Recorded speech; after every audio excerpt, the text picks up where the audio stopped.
I asked John, I don't think John's real sick. He said he's getting a little better, so hopefully, I'm praying he'll be back next week. I don't know about him. I'm praying he'll be back next week. So what we're doing is we're picking up on Falling Upward. We're on chapter 9. We got through 8 chapters, there's 13, so this is going to be the substitute teacher topic when John's not teaching Revelation. And I really enjoyed that first session last 2 weeks ago. So looking forward to picking up on that. So if you weren't present for any of the others, it doesn't matter, because each of these chapters stand alone. So we will go at chapter 9. There's not really any need to understand what's before, but I do recommend Falling Upward by Richard Rohr, the book. It's an excellent study. So anyhow, that's what we're picking up on. So the essence of the book is about two things that don't seem to go together: falling upward. And so Richard Rohr, in his inimitable way, talks about in our lives the whole issue of how falling has this often great opportunity to move upward in our falling. And so the question that we've asked, we've gone through this for each of us, is where are we on our soul's journey? Where are we in terms of the journey of the soul? We think of that as the container of the spirit, the permanent container of the spirit that's in us, the inner abiding of the spirit. And so where are we in that journey? And so Richard Rohr kind of talks about two parts to life, and he says it's not exactly that way, but often there's a first part of life that we operate out of a different energy, a different experience, and so forth. And often in the second half of life, we experience new insights, new development, and so forth. And so we will kind of use that model today. And in chapter 9, the title is A Second Simplicity. And what we're going to talk about is how our belief develops, and what are the challenges with how we develop belief, and the anxiety and doubt that goes with our journey of what it is we've come to believe, and the role of meaning that informs belief, because a lot of belief is intellectual. It's how we think about things. But there's the element of how we feel, and there's clearly the element of what we experience. So that's what we're gonna look at today. And I use this kind of opening quote: beyond and by the way, has everybody got handouts there on the tables? If you don't. Beyond rational and critical thinking, we need to be called again. So we think about the intellectual thing, the rational, the critical thinking that we apply to what we believe, how we think about things. This can lead to discovery of a second naivete, which is a return to the joy of our first naivete, but now totally new, inclusive, and mature thinking. And part of what he's going to talk about is often in our journey of coming to understand belief and theology and how we think about faith and denominations and how we interpret the Bible, that often it happens in a way that steals our joy. That the actual intellectual side, which is very important, we don't discount that, but if that becomes the dominant and only part of our belief, that it can steal joy. And so part of what he talks about has certainly been my experience. Many of us have taken on big projects in our life, whatever the project was. Take on big projects. And often when we look at taking on a big new thing, from a distance, it looks pretty simple. Then you get in the middle of it, and it is so much more complicated than you could have ever imagined. But eventually, when you stick with it, it eventually comes out to be more simple. And it doesn't mean the complexity goes away, but somehow we get a way of processing it where it's somewhat simple again. And it is in that simplicity. In athletics, we might talk about in that flow. You've heard talk, whether it's quarterbacks or whatever, that the game speeds up when they're not there and they're having to mentally make all these decisions. And then there's a flow that occurs and the game slows down. And that's part of what we're talking about. Well, we can think about that in terms of our faith journey, of how it can start out simple, and we're going to ask you in a minute to think a little bit about that, and then become complicated. And how do we return back to joy and simplicity? Not because complexity left, but something happened in our belief that allowed us to do that. So if we apply that to faith, I want to ask you this question. What have been the critical elements of your faith journey? Of what you've come to believe? How has what you once believed changed over time? And have you become more conservative or liberal? Have you become more literal or less literal? How have you changed in your belief system over time? And Richard Rohr talks about starting out as a conservative Catholic and how simple it was in the early part of his belief. There's black and white, there's right and wrong, there's your side and their side, and how over time that unfolded. Let me just ask, as we think about faith journey, because we're all highly influenced by how we were raised and where we started. How many people in here were raised Presbyterian? Raise your hand. Okay, so a number of people raised Presbyterian. How many were raised Catholic? Okay, couple. How many raised Baptist? I'm in that category. Church of Christ, Assembly of God, Nazarene. I mean, we go on and on. Others. What have I not mentioned? What others? Methodist, yeah. Others? Disciples? Of Christ, yeah. Others? So it's interesting. All of us come from roots. Anybody in here raised atheists, non-believers? It's interesting. If we had a younger group today, we'd have a larger percentage of those. And so we've all come from somewhere with our faith. And it's interesting as we think about that. So what's changed for you over time? How are some of the ways you've changed in how you look at from whence you came to where you are now? What's changed? Well, I have a firm belief that if you go to church with your husband or your wife, that is a binding thing. It's important to me to go to church with him. Yeah. So instead of being a Catholic, I became a Presbyterian. Yeah. That's an interesting thing. You abstracted up a level to say, I was here in a specific kind of way, and I had to abstract that up a little. I guess opposites attract. That's why my wife and I got together. But she was raised Catholic. She was in parochial schools until the 8th grade. I was raised Presbyterian. When we got married, we went through some of the pre-K classes and stuff, and one of those, you're supposed to promise to raise your kids in the Catholic tradition, but we didn't. And so, for the first 20 years of our marriage, she came to church with me, and I made sure that I took our children, or I taught Sunday school for the 10 years when they were there. Yeah. Anyway, she was always black and white, and I was always gray. Yeah. Then as time went on, she became more gray, and I became more black and white. Yeah. And so finally we realized it's all the same God. Yeah. Why do we have to differentiate? Yeah. So she went back to the Catholic Church, and I stayed with the Presbyterian Church. Yeah. And when she was able to, went to her church service every Sunday, and I came here.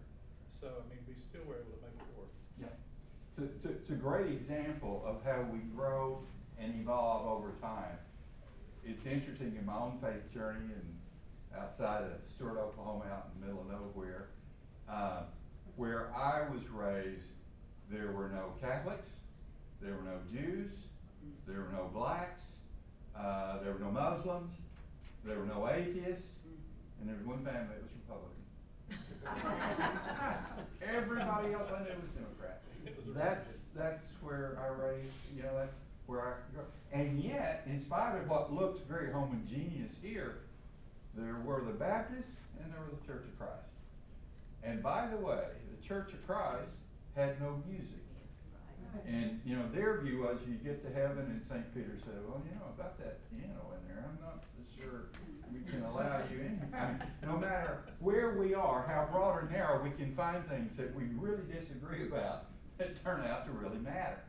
But one of the things that happens as we grow, we get exposed to other things, and then we have to deal with. There's a quote that I really like by Desjardins.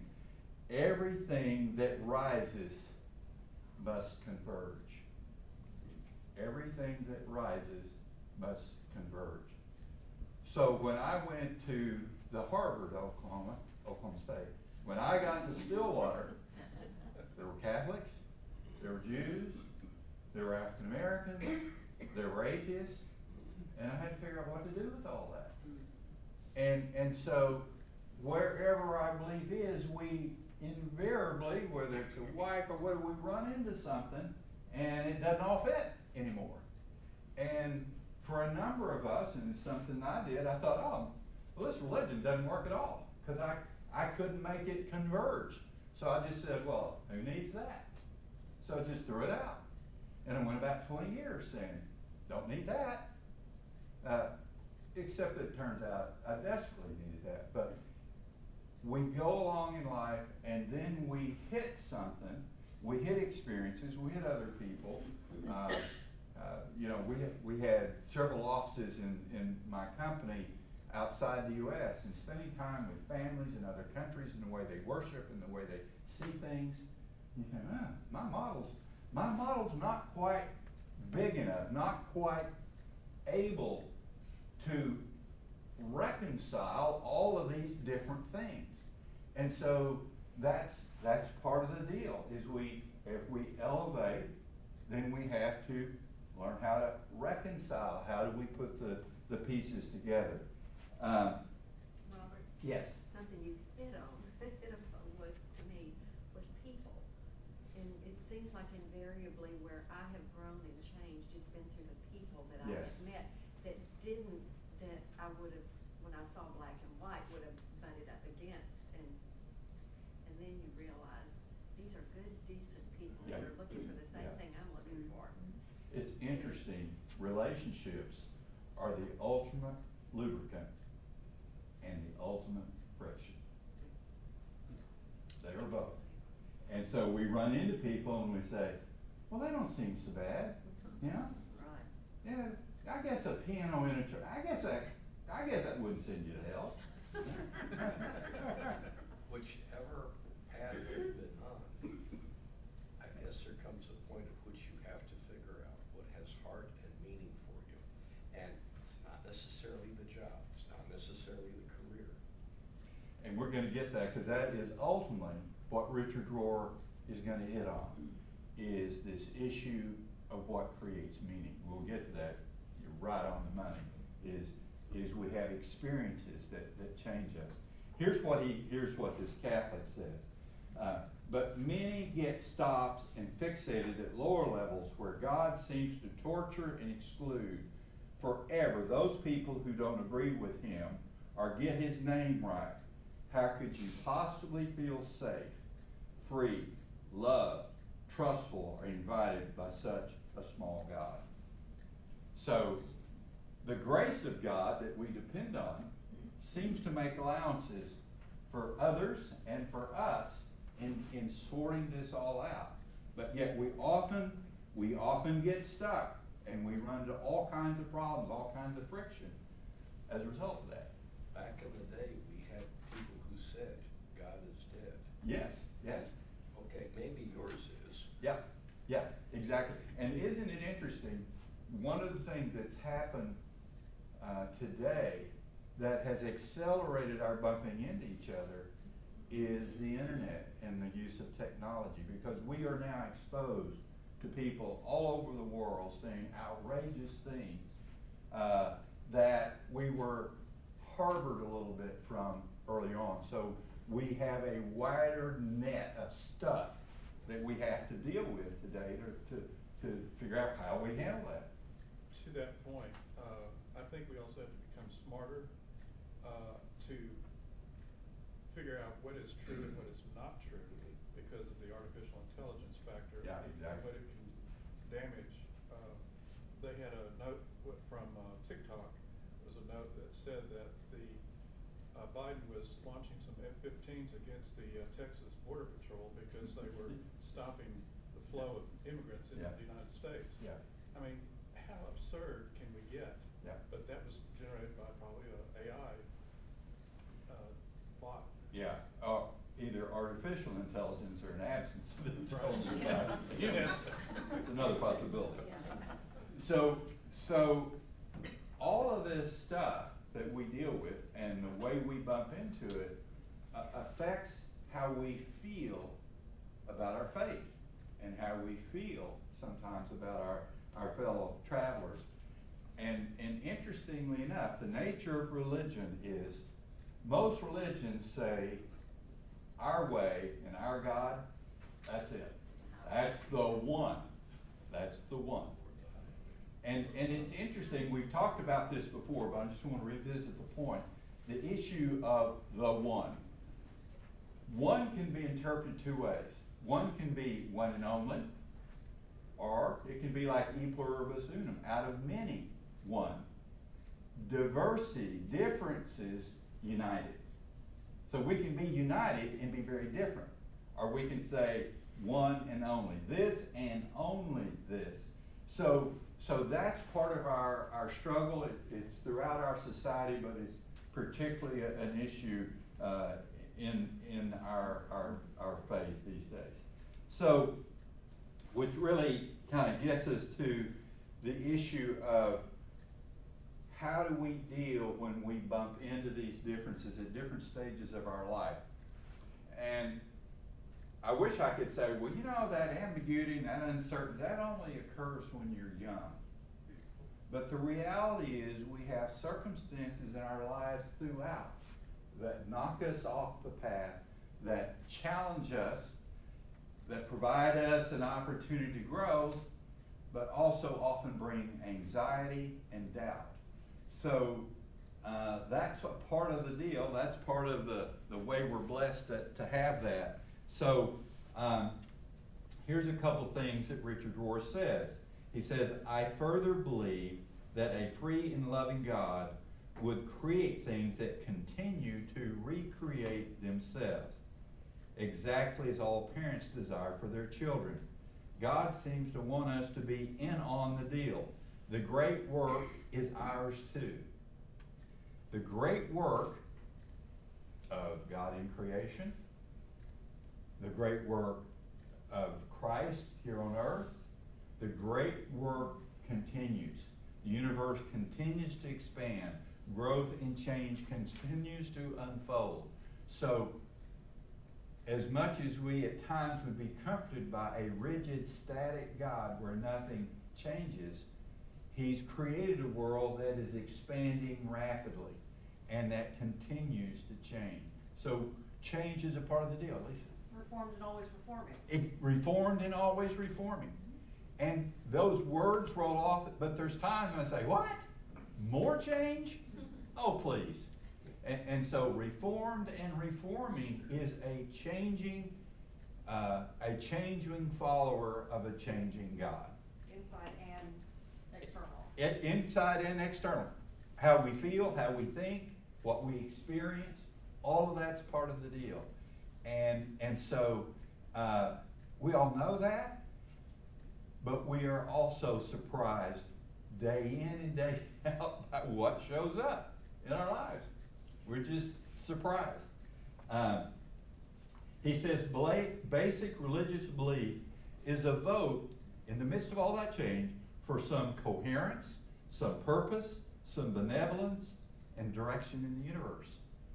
So in the midst of all that change, we also believe there's something behind this. There's a purpose, there's coherence, there's something going on, and we're a part of the deal. To hold the full mystery of life is always to endure its other half, which is the equal mystery of death and doubt. To know anything fully is to always hold that part of it which is still mysterious and unknowable. Part of knowing is knowing we don't know. That's part of knowing. Part of not knowing is thinking we know. That's not knowing. Now, That reminds me of John's philosophy. John's philosophy is that if he's gonna speak about something, he's gonna know enough about it to be able to argue both sides. exactly. The John Stuart Mill, another John, says, he who does not know the other side's argument does not know fully his own. That's the deal. And sometimes it's like prayer, you know, we're taught to pray, and most of us are looking for a result from our prayer. What's God gonna do with it? But isn't it more important that we're actually just praying? Yeah, And talking yeah. to God and spending Yeah, time with yeah, God? Yeah. So we forget the purpose. It's so true, and there's an interesting paradox, because I pray out of something I hope for, whatever. But part of knowing is knowing I don't know, not my will, but thine. Jesus' perfect prayer that says, I really know deep down, I don't know what to pray for. I know what's painful. I know what I see in others that seems really bad. But we all know God uses really unfortunate circumstances. We've all had examples of things you say, boy, that was really unfortunate. But yet out of that came, out of the death on the cross came resurrection. It is such a fundamental part of our faith to believe that. And yet we, as humans, we really get stuck. So, the first half of life, naivete, includes a kind of excitement and happiness that is hard to let go of. Can you remember early in your belief journey when it seemed so simple and you thought you kind of knew and you kind of had it? Unless you know there's an even deeper and tested kind of happiness out ahead of you, but you do not know yet in the early years. I'd say we don't know in the middle years, and I don't think we know in the latter years, which is why those in the second half of life must tell you about it. One of the things that we learn from is people who've gone before us, who've experienced some of that. But it's interesting, they've not experienced what we've experienced and what we're gonna experience. So that's just part of the deal. How has your faith journey gone from more simple to more complicated? Where have you been challenged along your journey over the years from something that you thought you simply knew to something that got more complicated?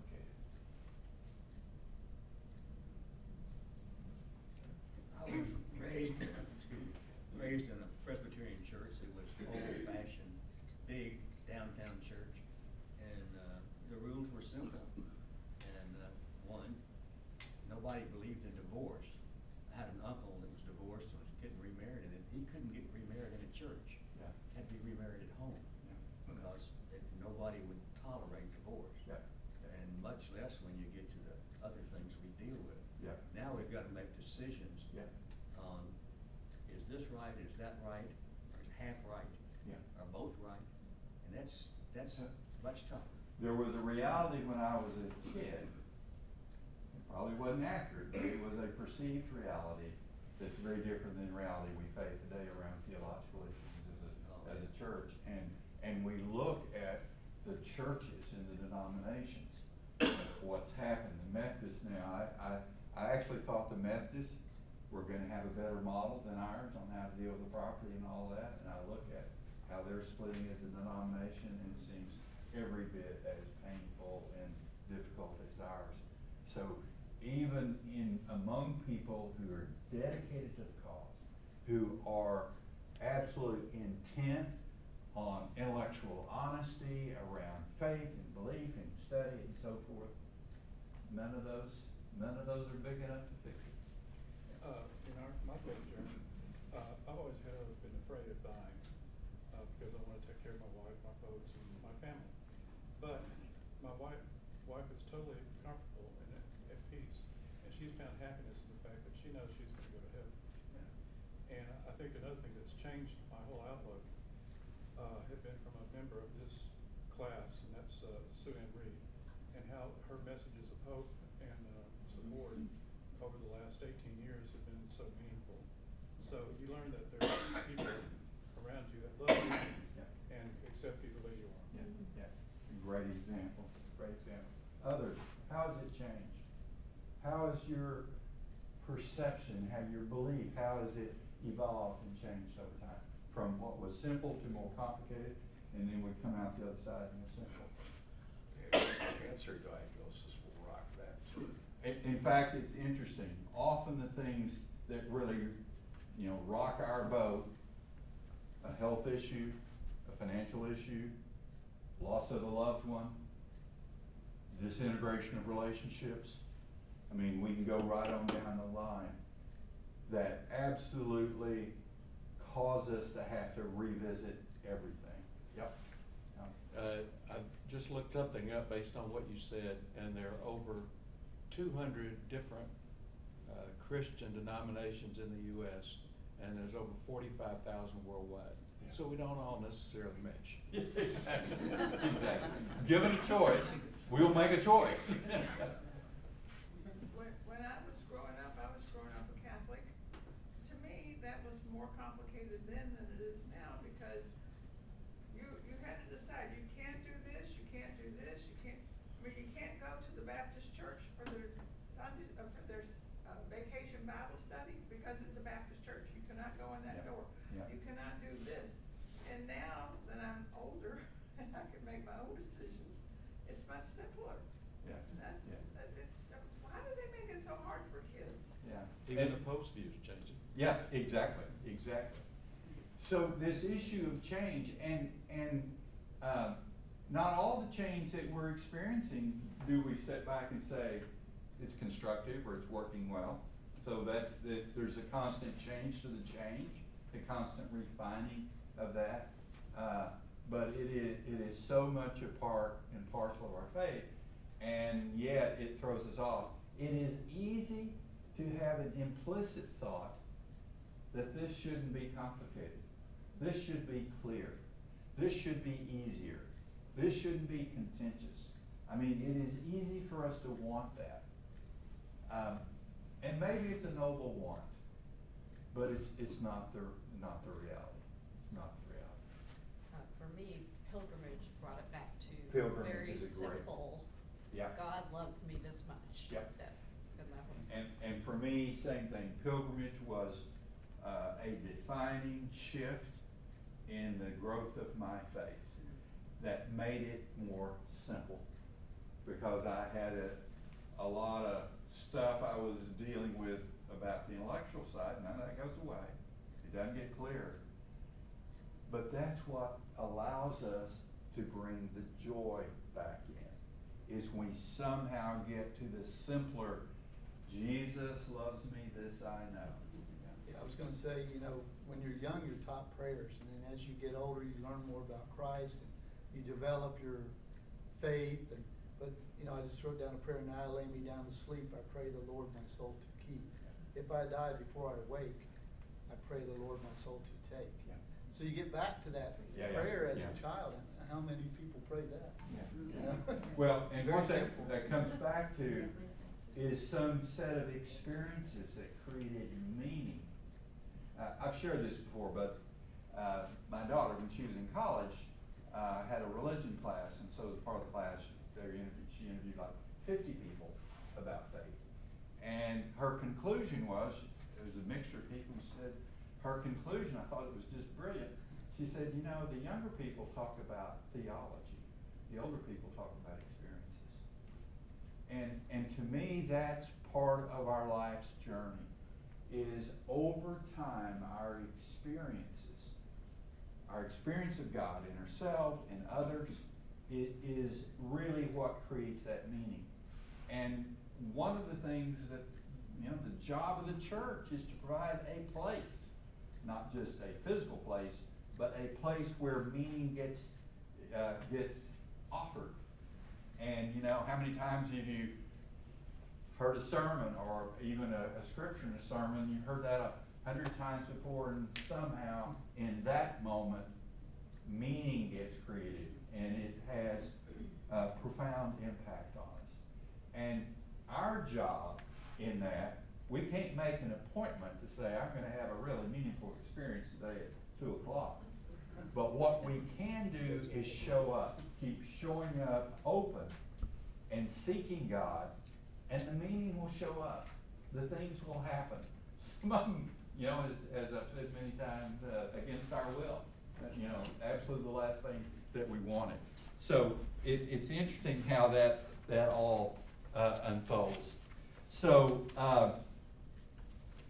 he says, first, naivete is the earnest and dangerous innocence we sometimes admire in young zealots, but is also the reason we do not follow them if we are smart, and why we should not elect them or follow them as leaders.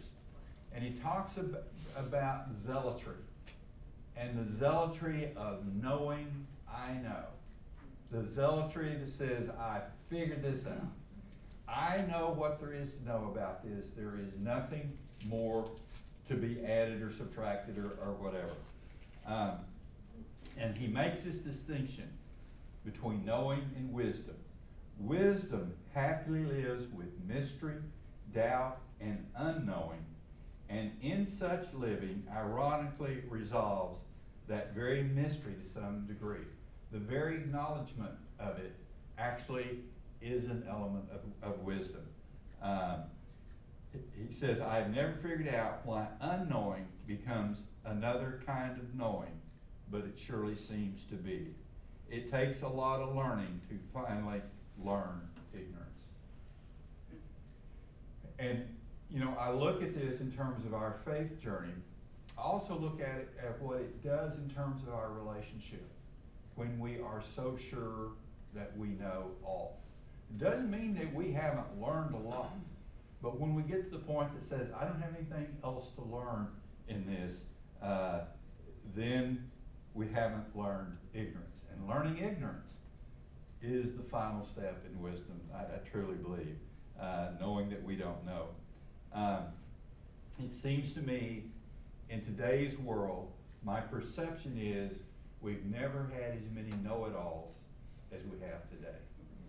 We've never had as much certitude, it seems to me, as we have today. And it's not surprising in the midst of that we have this huge relational polarization that goes on. I saw an article yesterday, it was just interesting. It basically, the gist of the article is, we are not more divided than we've been before. We just absolutely have learned to hate others. That this is not about policy, the big divide on that. It's about someone we really resent or hate or come to really dislike. That's what's going on. And when we make no room that others might know something we don't know, it creates real resentment. And so there's the block that this occurs in our spiritual growth and the ability of our soul to develop, but it has a relational byproduct that makes it harder for us, to get along, to get things done. And we do it at scale today. We've always had different disagreements. In the nation's capital, they used to have duels and shoot each other, so keep that in mind. We're not quite back to that yet, not quite. So this is not new, but we do it at scale right now. It feels like this virtual world is the whole world. Yet when you go out in your neighborhood, you go to church, you go to the supermarket and so forth, there's this different world that's not like what you see in the newspaper and on the news and so forth. So it brings us back to, Jay, the very point you made about meaning.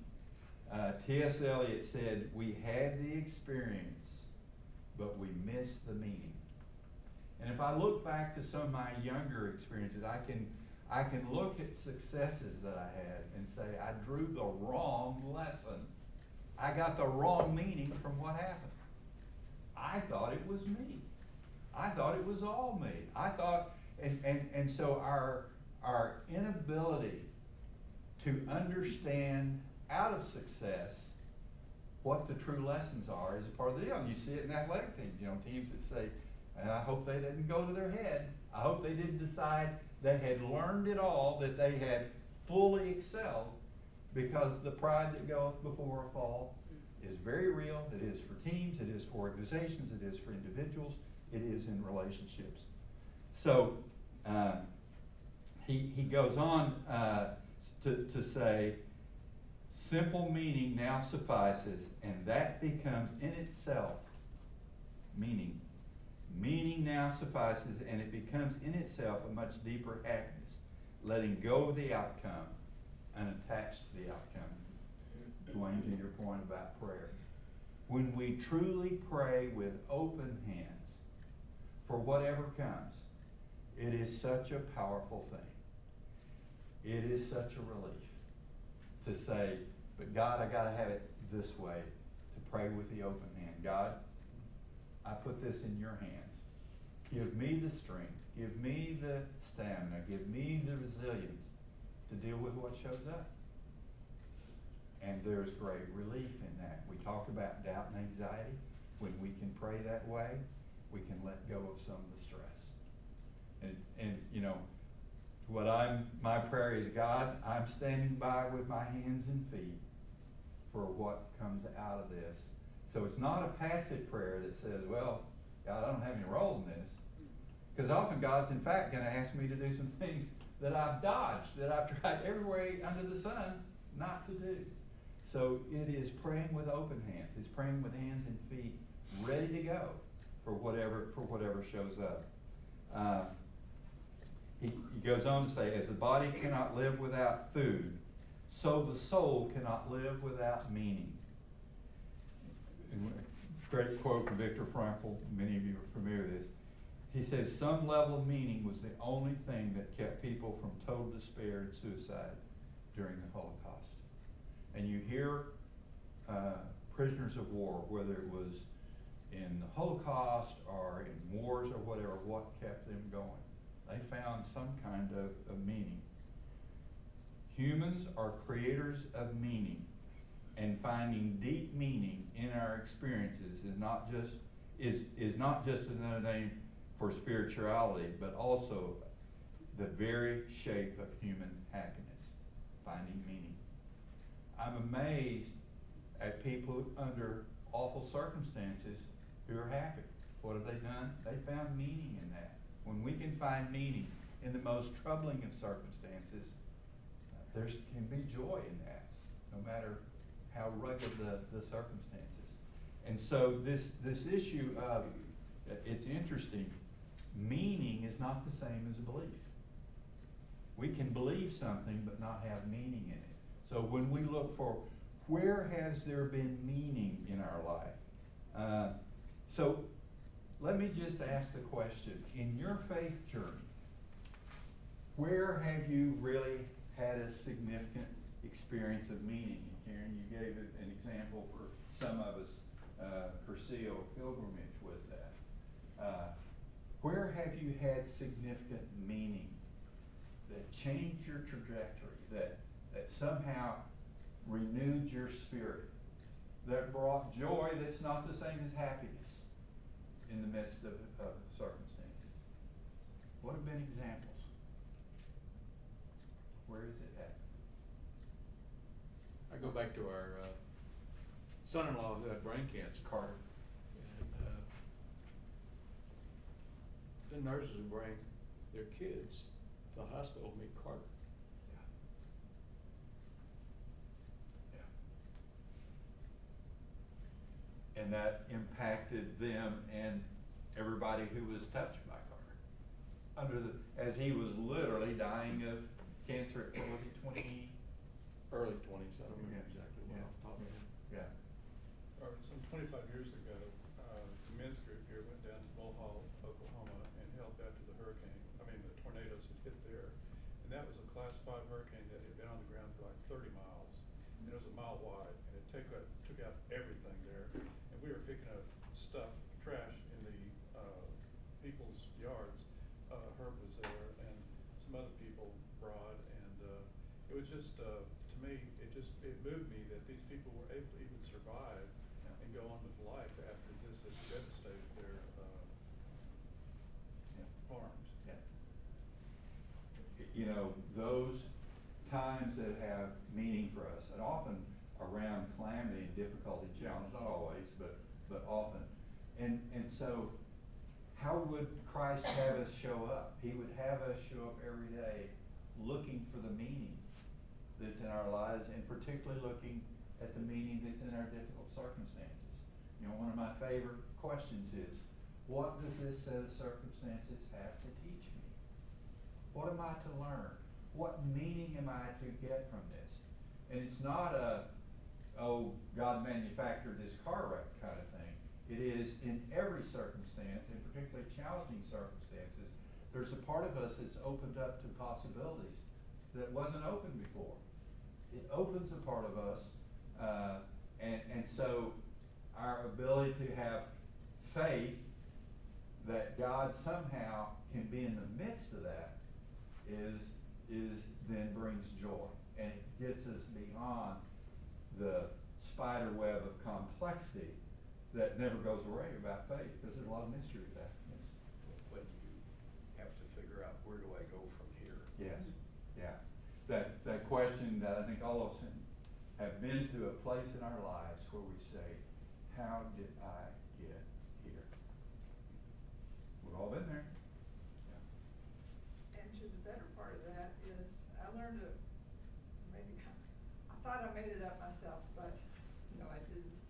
Let go and let God. Yeah, yeah. I mean, it works, if you say Yeah. that and you just, Yeah. like, leave it alone. And to truly live into that. Yeah, yeah. That's the deal, and it's a hard one. Yeah, I think of, number one here, a free and loving God would create things that continue to create themselves. Having my first grandson Yeah. has been a miracle. Yeah. You can't, Yeah. it's priceless. Yeah, exactly. It's simple, it's Yeah. something that happens in life, but it can affect you. Yeah. Yeah. And isn't it interesting? We teach our kids, then our kids teach us, and then our grandkids teach us. And so that's part of the messiness and predictability of it, but all of that's learning. It's all learning. I think we saw that Friday night over at John and Susan's. All the family was there, and it was the grandparents, the parents, and then their kids, and how they were starting to form their little groups Yeah. as yeah. cousins, and Yes. it was just such a sweet pyramid moment. Yeah, yeah. And one of the things that I think there's maybe more recognition today than there's been before, that relational communal piece. It's true in family, it's true in church. One of the lessons I've really had to learn is how badly I need others when I have a tendency to be a loner. And so in those moments, those sweet moments around death, but also around resurrection, that opportunity that's afforded in those trying circumstances are just precious. And they're not ones we can manufacture. We can show up for them, but we can't manufacture them.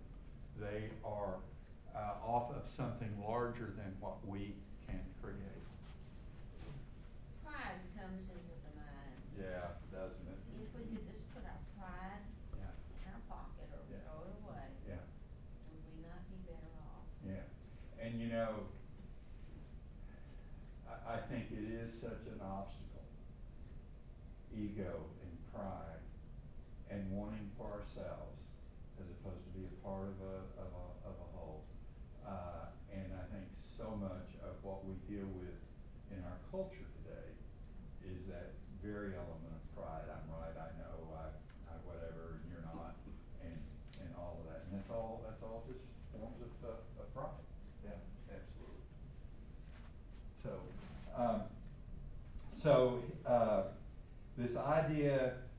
we are creators of meaning.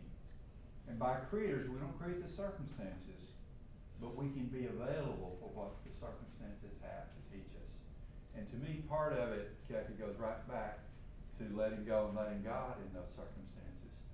The pride that I can fix all this. No, I have a role, and it may be a role I'm reluctant to play, but it is about turning it over. And, you know, we all love our control. We all struggle with that. This new coherence, a unified field inclusive of the paradoxes, is precisely what gradually characterizes the second half of life person. It feels like a return to simplicity after having learned from all the complexity. Finally, at last, one has lived long enough to see that everything belongs, even the sad, the absurd, and the futile parts. What if all of those parts in life, including those that the one I hate the most, that are most despicable to me, that are most challenging, all of those belong. They're all a part. Doesn't mean they're all good. Doesn't mean they're all constructive, but they're all present. They're all part of the deal. And so that's a part of really kind of understanding this journey and understanding where people come from. The New York columnist David Brooks has the book How to Know a Person. He said, here's his quote: "I've stopped asking people what you believe about this or that, and I ask people, how did you come to believe this?" That's the shift. What do you believe? Tell me about your journey. Tell me about how you got there. Because if we can understand people's journey, how often have you, when you've understood the background and the journey, you say, oh, now I see why that's important. I see how that is meaningful for you. I don't have that experience. And so that being able and showing up, seeking to understand where people have come from in their journey, creates a level of insight that we don't get in, is to, is not, well, how could you possibly believe that? All of that, Lisa. The one thing we always do with palliative care families is always ask them, what is your hope? Yeah. What is Where do you see, what's your hope for this person or for this family or Yeah. for? Yeah. Because it's not a confronting thing, but it's rather. Yeah. And it's a constructive, forward-looking. Yeah. That's a great way to put it. When I talk to the students at SMU, these classes I teach, I always start off with a dad joke. And then on the final, I give an extra 2 points if they have a good dad joke to share. And so even after these kids have graduated and gone on to their lives, they still come back and tell me some really great dad jokes. So if for no other reason they remember anything, it'll be the dad jokes. Yeah. Oh, that's great. That's great. And We're despising. that's right. And you know, all of this relational stuff is about being present, showing up, being not in our head, but in the head of who we're with, being present. Yeah. I mean, Woody Allen's a great philosopher that said 90% of life is showing up. Yeah, yeah. And isn't it interesting when we consciously think in any circumstance, how am I showing up? Am I showing up fearful? Am I showing up angry? Am I showing up with a predisposition on what's going to go down here? What's going to happen? What's the intention this other person has? What's their motive? Showing up with our hands open is different than showing up with our hands in a fist. And we all do it, but our ability to step back and say, not what am I going to say. We all have circumstances. We have tough conversations. And there's nothing wrong with thinking about kind of what you want to cover, but thinking about not what you're going to say so much as how am I going to show up? What kind of energy am I going to bring to this? Am I going to be open? Am I going to be interested in their journey? That's then a focus on true meaning for what's occurring rather than winning the argument. A couple of final points. If you've forgiven yourself for being imperfect and failing, you can now do it for just about everybody else. If you haven't done it for yourself, I'm afraid you will likely pass on your sadness, your absurdity, your judgment, and futility to others. Showing up with forgiveness for ourselves and for others. Or lest that we bring into it our sadness, absurdity, our judgment, our futility, our anger. And I'm praying to God, God, help me show up in a reflection of you, not me. The great irony is you must go through a necessary complexity, perhaps another word for necessary suffering, to return to any second simplicity. There is no nonstop flight from first to second naivete. There's no nonstop flight where we skip over. And so, you know, as I close, to me, the takeaway from this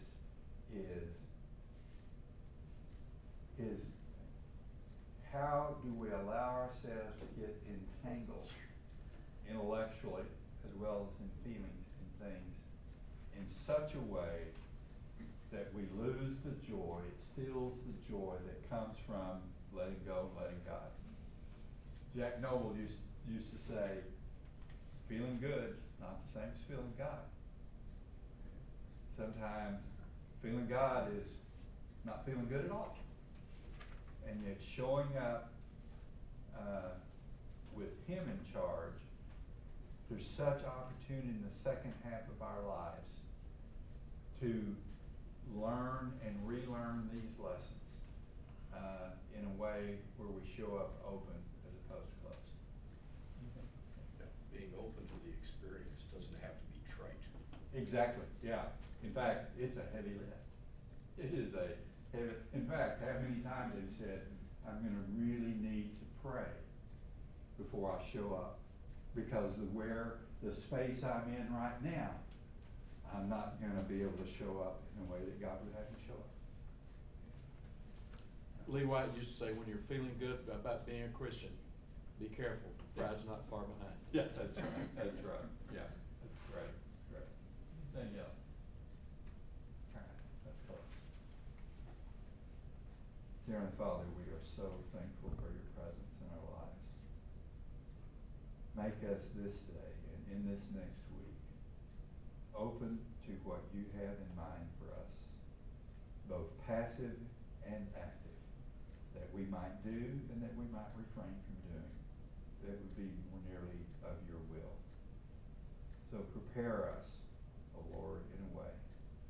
Help us to let go of the burdens and the complexity that steals the joy of our faith.